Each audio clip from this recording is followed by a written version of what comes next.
What time is it? Well, it's Morphin time. Hello and welcome to another Power Rangers figure review. We're going on to the Red Ranger. Well, this is actually one where I do have the Japanese packaging, for whatever reason, I don't remember. But this is the Tyrannoranger from Zero Ranger, or the Red Ranger from Mighty Morphin Power Rangers. It's a bit of a different style of box, obviously doesn't have the Power Rangers logo. But you have your Bandai, Tamashii Nations. It's an SH Figuarts, by the way, in case I didn't mention that. I never know, I ramble way too much. Which, he has a lot more items coming with him. And, you know, they really I want to say they really favored the Red Ranger. But here's the deal, it's the Red Ranger. He's the leader in every instance of Super Sentai. I mean, with Power Rangers, you had the green one and the white one taking over. But if you look at any Sentai version, the Red Ranger is boss. Always and forever. First and foremost, we're going to have a look at the size of this guy. He stands at 14.5 centimeters to the top of his head, like every other Power Ranger figure I had in here. Which means he's a little shy of 6 inches. I mean, detail. I'm just going to look at the helmet, because I've showed you everything else. It's going to have a little bit of a closer look at the helmet. Of course, you have the Tyrannosaurus. And you have all the sculpt work, very nicely detailed, very nicely painted, very nicely done. And of course, the rest of it, you have a plain red suit and a more shiny helmet with the floating belt, and you have the logo in it. I mean, that's the only other thing that differentiates these guys from each other. I mean, this is like, what, Power Ranger review number 6 or whatnot, so, you know, I don't need to go over the rest, really. So, we'll head right over to the articulation. Well, also, the articulation is the exact same thing. You don't get really a lot out of the head. It rotates around, it goes back and forth a little bit, has a little bit of wiggle motion. Where it's really at is the neck. You have full range, you have a lot of room over here. You have the shoulder, which is on this hinge over here, where you can rotate it around, it goes up and goes down, and it just pegs into the torso, so you can also bring it forward. And you have the floaty piece hiding the articulation. You have the double hinged elbow, you have the fist on a counter ball joint, it goes back and forth and all the way around. Torso articulation has fairly decent good range, especially in combination with the crotch part over here. So he bends back fairly well, and you have a lot of room basically in here, and it's well hidden by the floating belt, which doesn't get into the way. The legs, you pull them out, you have super range of motion.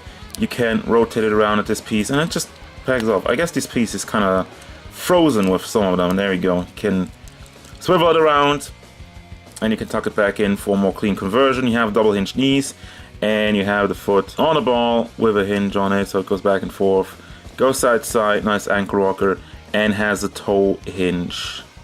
So let's get to the good stuff, obviously, because I said the Red Ranger has a lot more in accessories. First of all, we're gonna have a look at the sword. I mean, we already had that with the Black Ranger. You had the sword with the pegs on it to create the power blaster, what I've always been referring to in all these videos as the ultimate weapon. You finally have a regular blaster. Holy crap, finally. I like having a regular blaster. And you also have this blaster, which was with all the other ones. I mean, it's nice and detailed and whatnot, it looks cool. I just don't really care about this whole add-on thing. Just give me this. Why do none of the other Rangers have this? And of course you have the add-on thing by itself.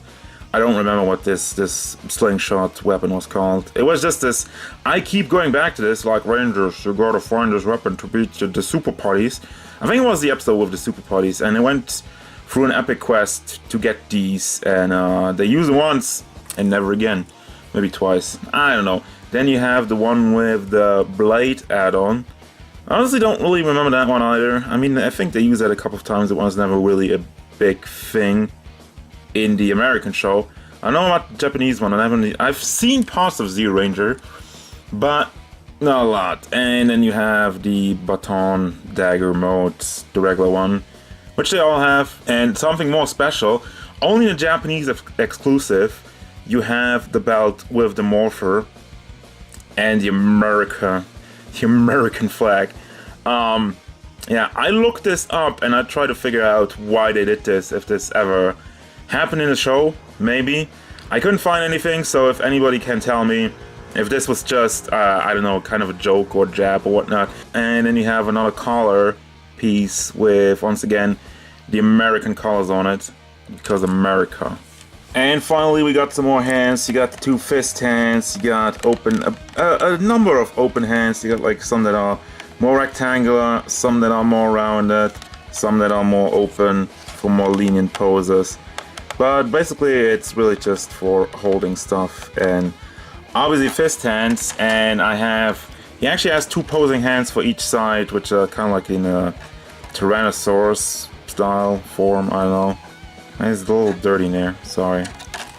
And you have the other open hand, which I had for the sword, for posing. And that's it. And it's gonna bring us to the final thoughts. But before we go, I have a little bit of theory of why this guy has so much more items than all the other guys.